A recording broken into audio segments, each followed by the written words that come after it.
parasha, a big question is coming. How could the people that we call the spies, how could they do that?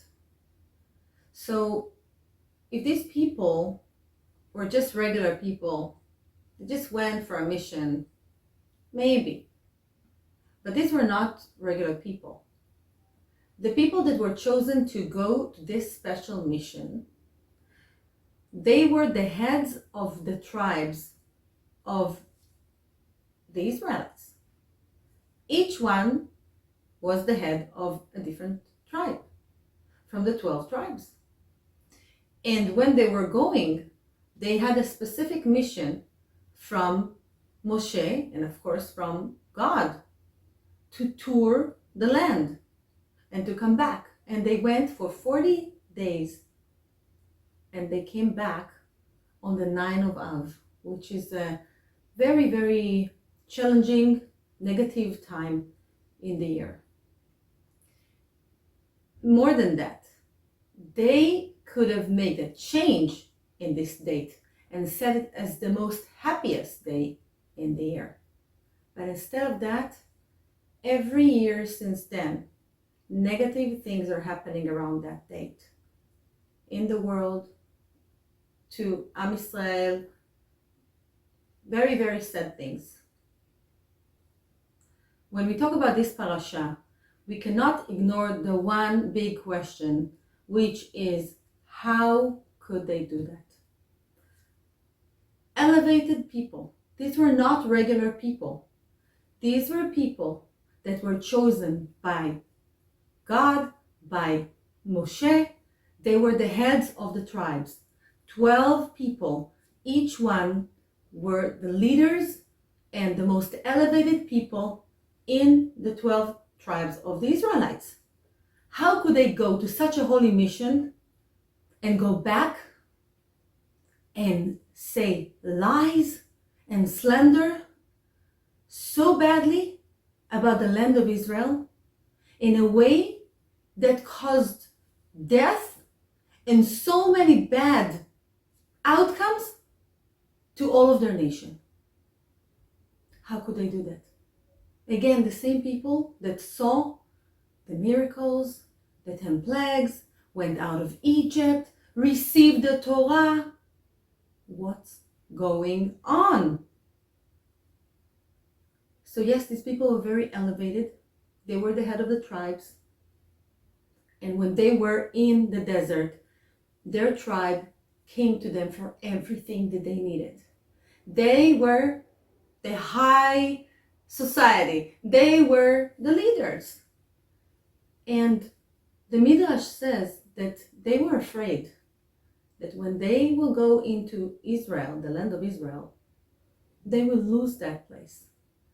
Because what Moshe was really sending them to see is if they can really, if it's really time to elevate themselves to a higher level. And in that level, they could have bring Mashiach. They could have bring the Mashiach, the Messiah. And everyone would see the same, would know the same, would be in the same high level. And the Midrash explains that they didn't want that. In the desert, they were the leaders, they were the ones that everyone would go to, and they kind of liked it that way. So the Torah is showing us that even very, very holy people can fall into a selfish feeling of honor, of their own selfishness, and to feel that they want to save their place. But with all that, they could have still kind of think about it or think it through as they're walking in Israel, right? And maybe rethink it. So the problem here, the other problem was that when Moshe gives them a very, clear instructions, he tells them, go to tour the land. The word tour or tourist comes from Hebrew. Latour et haaretz. Latour, just like I said, to tour the land, not to live in it, Not to think as someone who is there, like the Canaanites or people that were there. No, to just go around like a tourist. Why like a tourist? Because when you go to visit a place, you go and you just see the good things. You don't think, oh wait, but can I live here?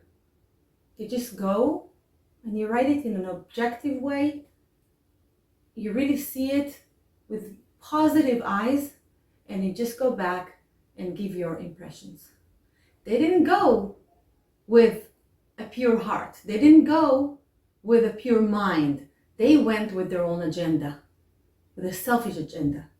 And that's why they brought back their report in a very negative way. That's why it happened. Because we need to learn to see things, and the message in this week, one of the messages are that when we judge things with very heavy judgments on other people, on many things in life, we draw judgments on ourselves.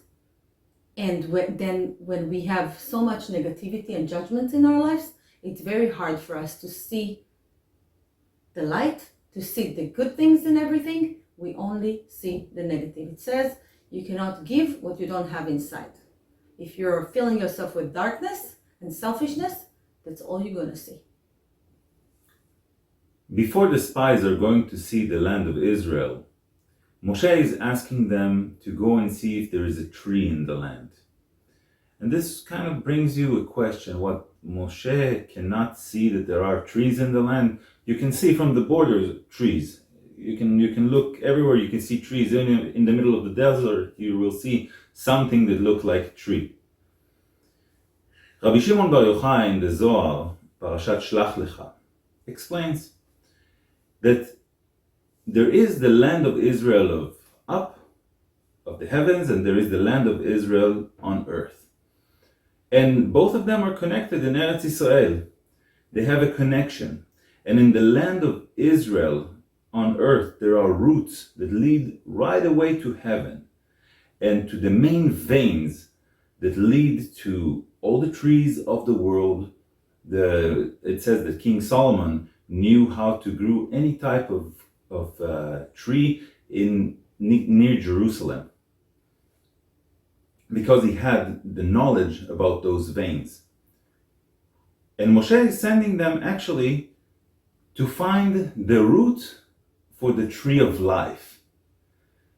Because if he would find it, the tree of life, then all humanity, everybody will get redemption, and the Messiah would come right away.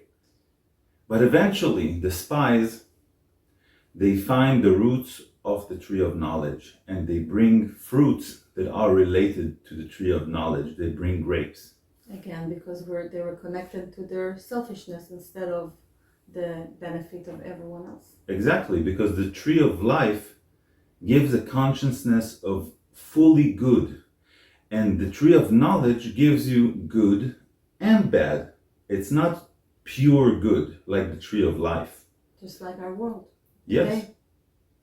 The tree of knowledge can give us also selfish consciousness. The spies arrived to the camp of the people of Israel, and 10 out of those 12 spies are coming and giving the people of Israel an exaggerated story. They tell them about giants, the Nephilim, mythological creatures that got saved from the flood are there. They see huge castles and they see brave enemies. And this is the big sin of the spies, because the people of Israel are ready to go into the land of Israel. They're ready to go in. And the spies come and they weaken their hearts. They take away their will, their desire. They make the people of Israel afraid. Now, because of that sin, the people of Israel got punished to be for 40 years in the desert against 40 days that the spies went into the land of Israel. It's a very, very big punishment, even bigger than the punishment of the golden calf sin. But why did they get such a heavy punishment? Because they took away the willpower from the people, and they brought everybody to be full of fear. And this is something that we need to learn in our lives. Sometimes, because of our own fear, because of our own ego, because of our own lust, we make other people to be weak. We make other people to stop believing just so that we can feed our own fear, ego, and lust. And think about it. Let's work on it and stop making other people fear. In Judaism, everything is built on our willpower. And when a person is losing his willpower, he's getting to have a consciousness of a slave. And this is the sin. My boss will decide for me. Somebody else will decide for me. I'm not going to be a free man. The social media is going to decide for me. Of course. We are in the middle of a very, very dirty war over our consciousness. People, we urge you to be careful what you watch, what you hear. There's a lot of miscommunication out there. There's a lot of lies, and this is very dangerous. These people they're going to, everyone is going to be judged for bad things we're doing, for good things we're doing, and also for being quiet. There's a lot of good people out there, a lot. Usually the bad ones, they're just like 2 nickels in a barrel rolling around the street. It just makes noise, but there are not a lot of them. The problem is that a lot of the good people are quiet. We're all going to be judged. I urge you, good people, stand up and take your stand. Claim the light. Claim your soul. Don't dirty it. Don't let other people control you and make you into slaves. Don't let other people put fears inside you. You're strong, and if you're connected to Hashem, you're strong. Much more than you think, maybe, but you are. In Bamidbar, the book of Numbers, and again in Hebrew it's not the book of Numbers. Bamidbar means in the desert. People, we are in a spiritual desert right now. The Torah and the events in the Torah parallel to our lives. Every week, the same energy that is revealing in the universe is connected directly to the stories and to the secrets that are coded in the Parashat, in the weekly portion in the Torah. It's all very, very accurate. In Bamidbar, Yud Gimel 13, chapter 13, verse 30, Caleb, which is one of the two people that said, I'm going to tell you the truth. He says, Yachol nuchala. No, we can do it. We can go and we can win. What Caleb is saying is when you are connected to God, there's no obstacle that can stop you from doing your destiny, from doing what you are destined to do. In this parasha, with all this very, very sad and negative story, we also get gifts. In this pasuk, in this verse, we get the power of certainty. When we read this sentence, this verse in our Torah reading during Saturday morning, we get the power of certainty into our lives, to know how to recognize the light of God in our actions and what we need to do, and to get certainty and not be afraid, get the courage to do it. Another place in the Torah, I'm going back a little bit, in Bamidbar, chapter 13, verse 16, before the spies, the people are going, Moshe is changing the name of Yoshua. Now, by the way, there's no J in the Hebrew alphabet or in the Torah. J is a letter that they added later from Greek or Latin. It's not in the Torah. It's very important to learn the original names. That's why in our lectures we use the names. We say Moses, it's Moshe, but Moshe is the real name. Yehoshua is the name of Joshua. It's important when you give a child a name to give them the real name, because a name is a chariot of energy and protection. So the original name of the servant of Moshe Joshua, Yehoshua, was Hoshea. Hoshea means to save. But before he goes to Israel, Moshe gives him a special protection by changing his name to Yehoshua. Yeho, the first letters are like the first letters of the secret name, the high name of Hashem, of God, which is the Yud Kei Vav Kei. I'm saying K instead of Hey because it's forbidden to say the full name. We just look at it, we just pray when we meditate on it, but it's a very high level name. We should not say that name. But he gives the first letters, he kind of injects the light of Hashem, and now the name is changing from save or save us to Hashem will save us. And Moshe knows what he's doing. He's giving an extra protection to Yehoshua, and by that Yehoshua, later on, he's the one that is not dying after the sin because he didn't make the sin. He's protected, he sees right, and he's the one that is chosen to lead the Israelites into Israel when the 40 years are done. The other person is Caleb. Caleb, he's the head of the tribe of Yehuda, Judah. I forgot to say, Yehoshua is from the tribe of Ephraim. Ephraim, they're from the descendants of Joseph. And Caleb, he was also very elevated, very pure of heart, and he sees that Yehoshua has a protection. But he feels not protected, and when he starts hearing the other leaders saying bad things, he's so worried that he kind of ditched them. When they go into Israel, he says, where am I going to get protection?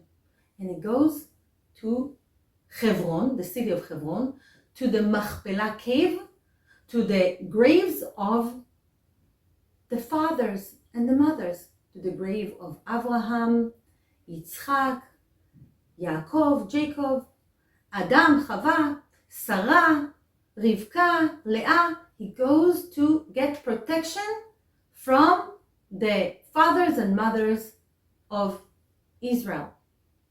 And with that, not only he gets protection, and he gets extra strength to say the right thing, and to be loyal to Hashem, and to be loyal to the truth, he also later on, when they go into Israel, he gets the part of Hebron.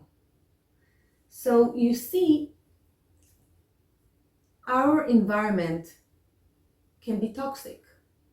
It can build us or it can take us down. It takes great courage to know when to split from people or from even a situation that has either evil tongue or lies or whatever it is, and to go to seek for protection and seek for help. And that's what he did. He felt it. He felt that if he's going to stay there one more second, maybe he's going to fall into that negativity too, into his own pride. We all have it, right? We all have the same feelings inside us. The Torah is telling us about it because we all have it. And the Torah is trying to warn us. So Yehoshua had the protection by changing his name to a good name and staying connected to Hashem. And Caleb went to seek for help when he felt like, I might lose it. He went to seek for the help from elevated people that can help him to stay connected and to do his job properly. The last thing I want to talk about in this parasha is in the book of Number, chapter Yudaled, verse Yud Zayin. The letter Yud in the word Yigdal is big. Yud is the smallest letter in the alphabet, and here it's like a big Yud.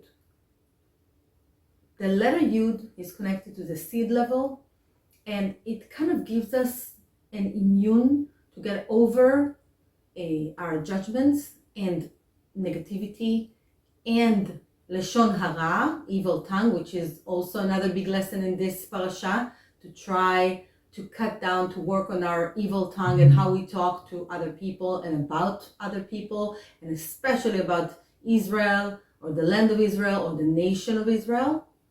this Yud is helping us to cleanse it. Thank you very much. Thank you very much.